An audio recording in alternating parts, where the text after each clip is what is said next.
it's the economy's stupid. That is one of the sayings from the Bill Clinton presidency campaign when he took over after President Bush lost.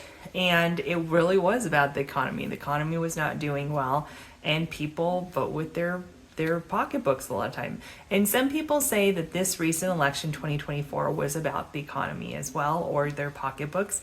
It's up to interpretation. This video is not going to get to the ins and outs of all that stuff.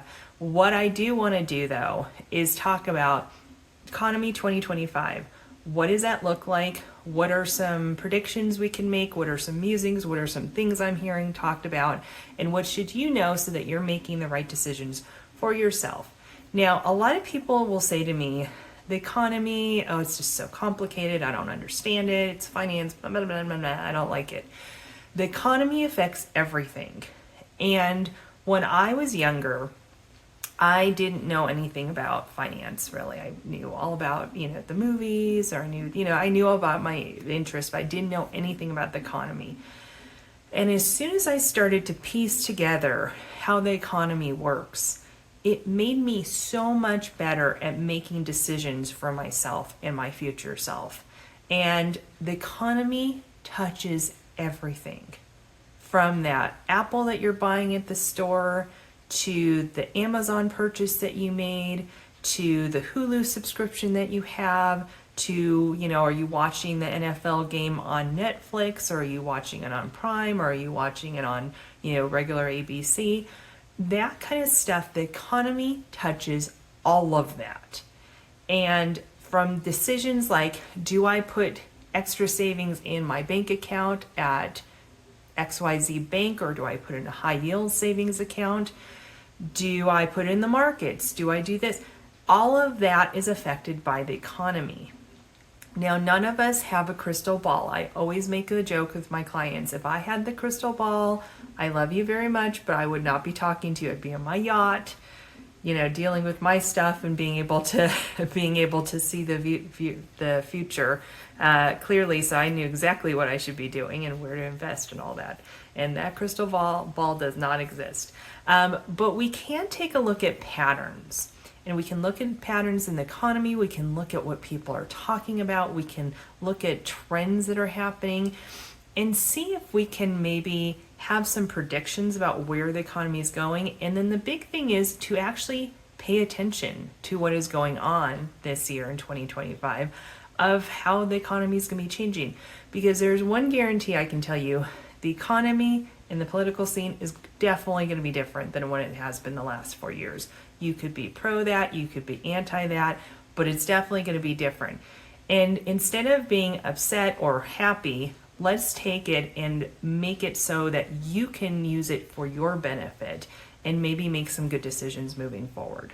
So with that, I am going to tell you what I think. I listen to way too much stuff about the economy, about politics, about all this stuff to hear what is going on. And just so you know, this is going to be a very independent stance. I listen to both sides of the aisle because I want to know what they're thinking. I want to come up with my own viewpoints on things. I hope other people feel that way too. And really, in the long run, it doesn't matter what I think. If I liked Trump or I don't like Trump, he's president, or he will be, and it's the 6th of January right now, so he will be very, very soon, in 2 weeks almost. And there's not much I can do about it. So I got to learn how to live in every different environment that I'm in. So instead of being upset about the election or happy about the election, I want to use that energy and use the knowledge that we have, the things that we know, to try to guess maybe what's going to happen. Now, is anything that I'm going to say for sure or guaranteed? Absolutely. And I do not want anybody going off and running and buying something or saying that I told you to invest in this area, or I should be looking at in this area. No. These are all guesses, okay? They might be educated guesses, but educated guesses are wrong. Just like how they say assume makes an ass out of you and me. That is what really predictions can be too. They could be completely wrong, because I will tell you, 2019 In 2020, I had clients calling and saying there's this new virus, should we be worried about it? And I said, no, don't be silly. We've gone through this before. We've gone through SARS. I was wrong. We all were wrong about that. And so, we can be wrong. Nobody knew that was coming. Nobody knew how it was going to affect us. And so, this is just one of those things that these are little talking points and little things to think about for the economy in 2025. This is what I talk to clients about a lot of times, is these little talking points. And then they can, help have those pieces of information in their head and use them to make decisions based off of what they think. Okay, so the first area we're going to look at are jobs and employment. I think this is going to be a really interesting area to look at in the next couple of years. I don't know how much in 2025, but for sure towards the end of 2025, 2026, DOGE is going to come in and they're going to make some big changes when it comes to whole departments and things like that. Well, they're not going to make the changes, I should say. They're going to make suggestions for changes, and then they'll have to go through the regular process of what that is. And I actually don't even know what that process is. How, I guess it depends on each department and stuff, but it'll be interesting to see a whole new part of government because we're not used to them cutting things. We're used to them expanding everything. So it'll be interesting to see how this works. But for anybody who doesn't know or been living under a rock, DOGE is the Department of Government Efficiency. And that is going to be run by Elon Musk and Vivek Ramaswamy. Now, they don't have any power to do anything, but they're going to be making suggestions and making a lot of noise, which they've already been doing quite a bit of. And it's not even inauguration time for President Trump.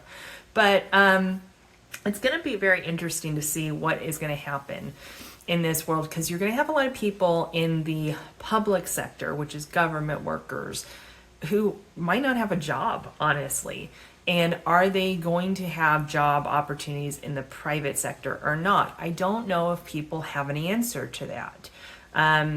So the numbers that are coming out for, job loss and employment and all that stuff, I don't know how much those are going to be affected. They could be affected very badly. And the markets, meaning the stock market, do react off of those. Remember, there's a lot of algorithmic trading out there. So a headline is put into a system, and sometimes funds are traded off of just that headline. So if we get a very bad number in terms of very high unemployment, that could trigger some issues in the stock market. For sure, is that going to happen? No, I don't think anybody quite knows how this is all going to work. But I do think that we need to look out for unemployment. And is there enough job openings for everybody in the private sector who are coming from the public sector? I do think another area that is really being overlooked by the vast majority of people, but is being talked about a lot in the tech world. And I listen to a lot of podcasts with very high profile tech people. AI taking over jobs. They are talking about it taking over call centers.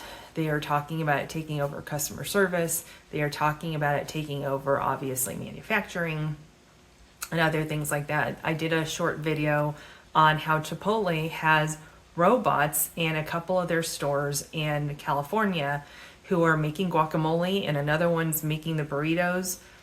It's kind of insane how these robots are able to take over certain areas, and they are taking over a job. Now, the whole idea, or what people are saying, is, well, we'll find other jobs for those people. These robots will just take away the drudgery of things. But when I walk through Walmart, I go to Walmart and I do my shopping there on Friday mornings.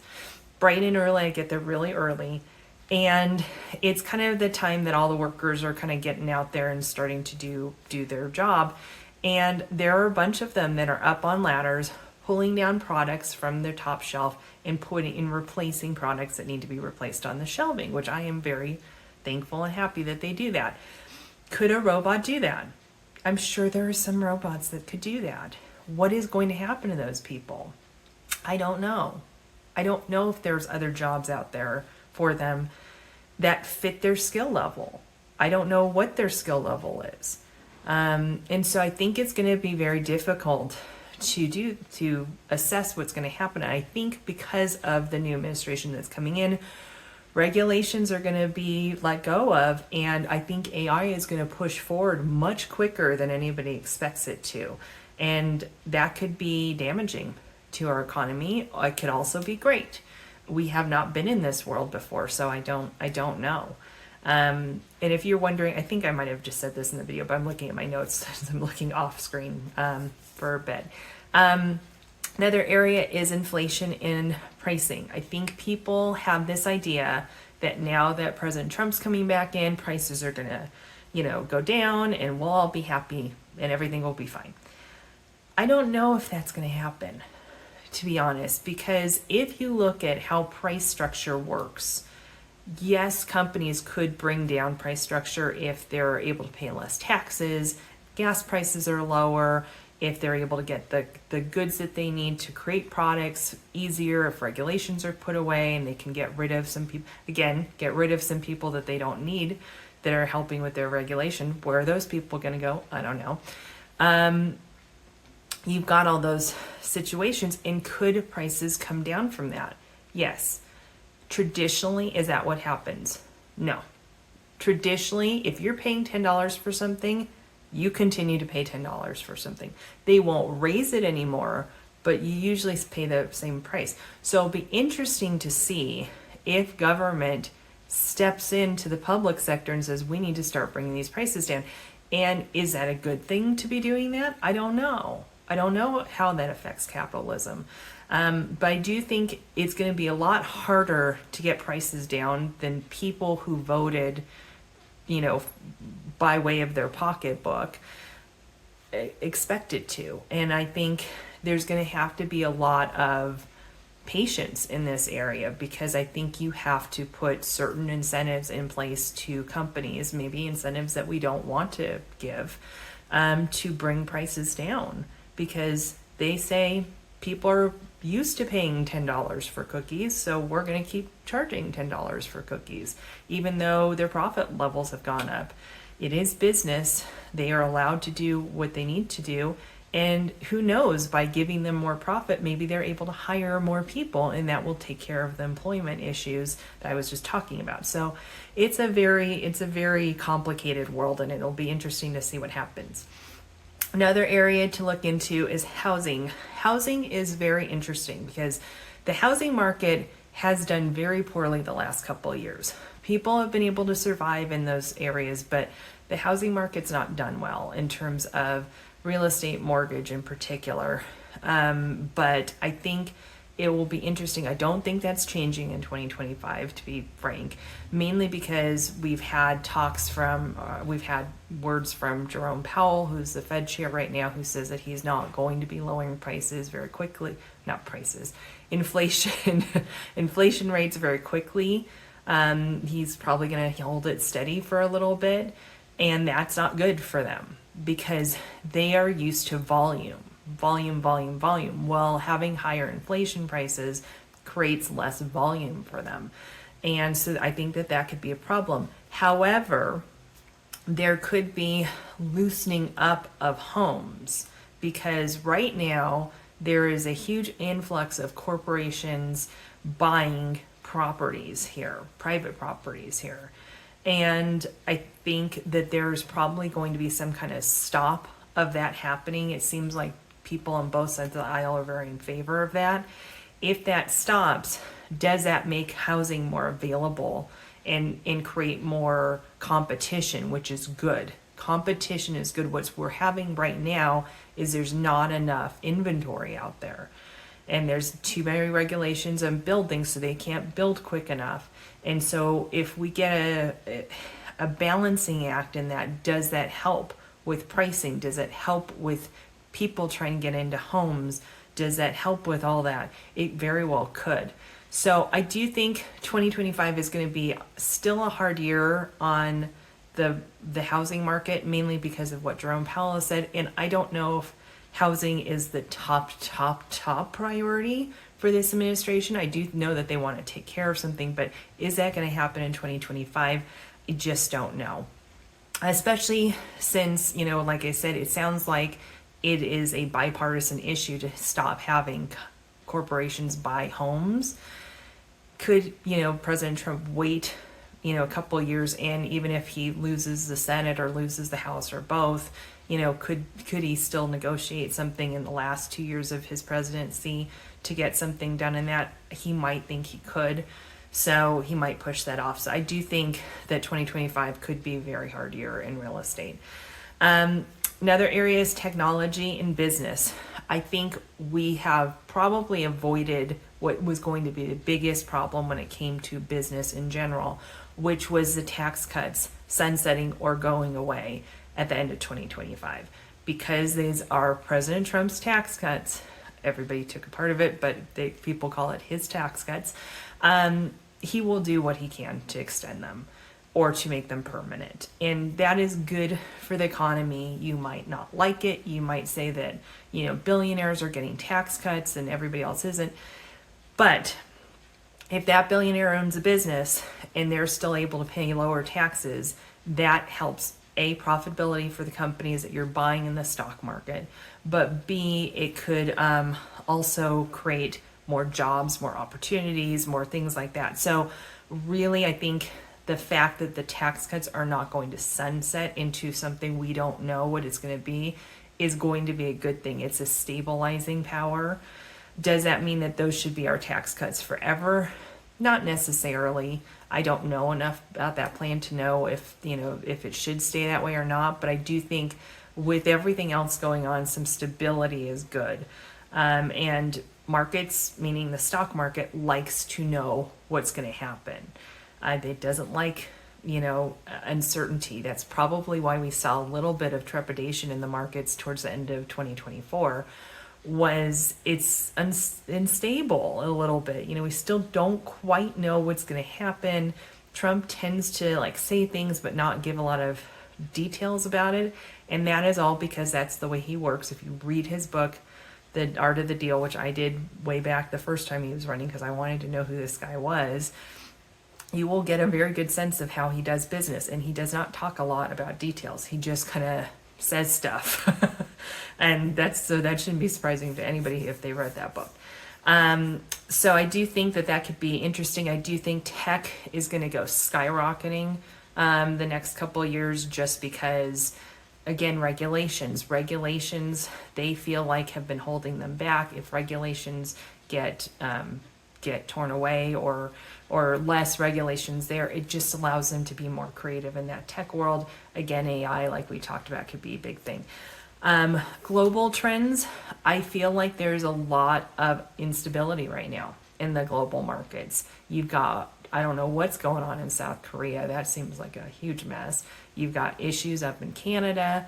You've got a new president, I think they call him president, and down in Mexico that, doesn't seem too friendly with this new administration. You've got issues in Europe. You've got some uprising happening. Obviously, you have the two wars that are still going on, one in the Middle East and one in Russia, Ukraine. If those stop, that could help a bit, but I just don't know if it's gonna stop right away. So I do think you're gonna have some global unrest.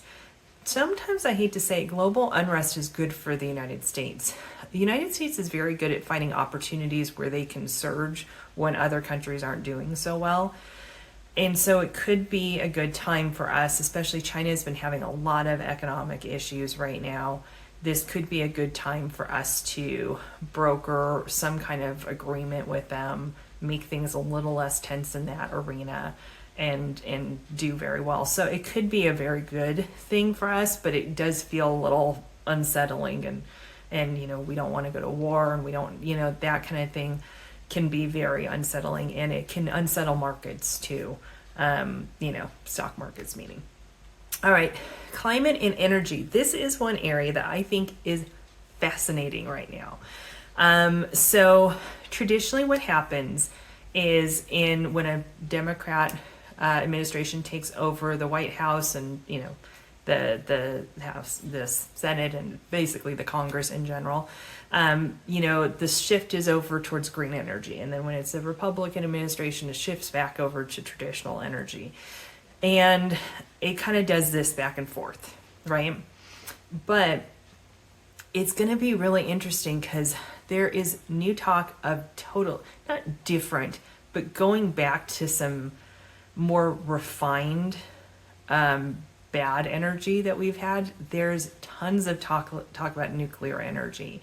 Nuclear energy is being talked about all over the place, especially by the tech bros that are out there. Listen to a lot of these podcasts, and they cannot stop talking about nuclear energy, how we need it, how China's got it, we need to keep up with China, all of this different stuff.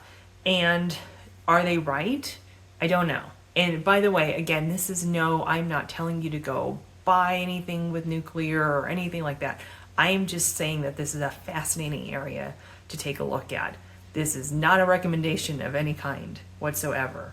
But I think it's going to be really interesting if we can start to, whether it's nuclear or something else that we haven't even been talking about, if we can start looking at different things and becoming a little bit more creative than just the two alternatives, it opens up a whole new world when it comes to the economy and different choices and I just think it's really fascinating to see how this all works out. Again, this is not a pro-nuclear or anti-nuclear. It's an area that I don't know enough about, but I know that there's a lot of talk about that with some of the big companies. And so if they're talking about it, it's something we've got to pay attention to and at least see where it's going.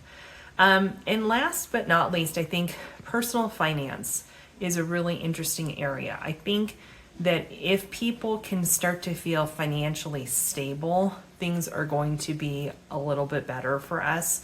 I think that there are some really interesting things being talked about, like capping interest rates on credit cards.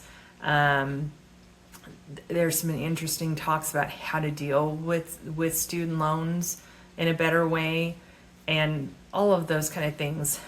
All of those can help, but I do think that with the credit card situation, I think it's a good thing, obviously, to not have 25% interest rates, but I do think that people might take a cap on the interest rate as free spending and starting to build up debt that they don't understand is the worst debt you can have. Credit card debt is tremendously hard to get out from under.